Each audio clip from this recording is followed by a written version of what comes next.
पुष्पविनायक complex आदे येथे ध्वजारोहण कार्यक्रम मोठ्या उत्साहात साजरा। पुष्पविनायक कॉम्प्लेक्स आदे येथे ध्वजारोहण कार्यक्रम मोठ्या उत्साहात साजरा। आज दिनांक 15 ऑगस्ट 2025 रोजी पुष्पविनायक कॉम्प्लेक्स सहकारी गृहसंस्था आदेई नवीन पनवेल येथे सोसायटीमध्ये 89वा स्वातंत्र्य दिन मोठ्या उत्साहात साजरा करण्यात आला। सोसायटीमध्ये पहिल्यांदाच स्वातंत्र्य दिन साजरा केल्यानिमित्ताने कार्यक्रमाची शोभा वाढवण्यासाठी मुख्य अतिथी म्हणून खांदेश्वर पोलीस स्टेशनचे एपीआय खैरनार साहेब आले होते। त्यांच्या शुभ हस्ते झेंडावंदनाचा कार्यक्रम जोरदार पद्धतीने करण्यात आला।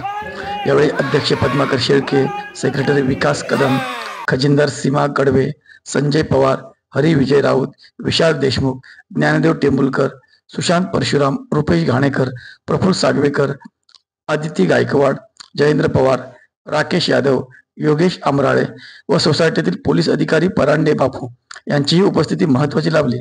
सकाळी 9:30 वाजता ध्वजारोहणाचा कार्यक्रम पार पडला। त्यावेळी कार्यक्रमाला सोसायटीमध्ये सर्व पदाधिकारी व सदस्य उपस्थित होते।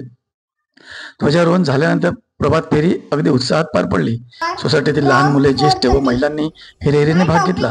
उपस्थितांनी समूह गीत गाऊन कार्यक्रमाची शोभा वाढवली। यावेळी सोसायटीतील ज्येष्ठ नागरिक व महिला सदस्य यांचा सत्कारही करण्यात आला। अशा प्रकारे प्रचंड उत्साहात 89वा स्वातंत्र्य दिवस साजरा करण्यात आला। या कार्यक्रमाचे सूत्रसंचालन संजय पवार यांनी केले। जयेंद्र पवार, आदेई। जय हिंद।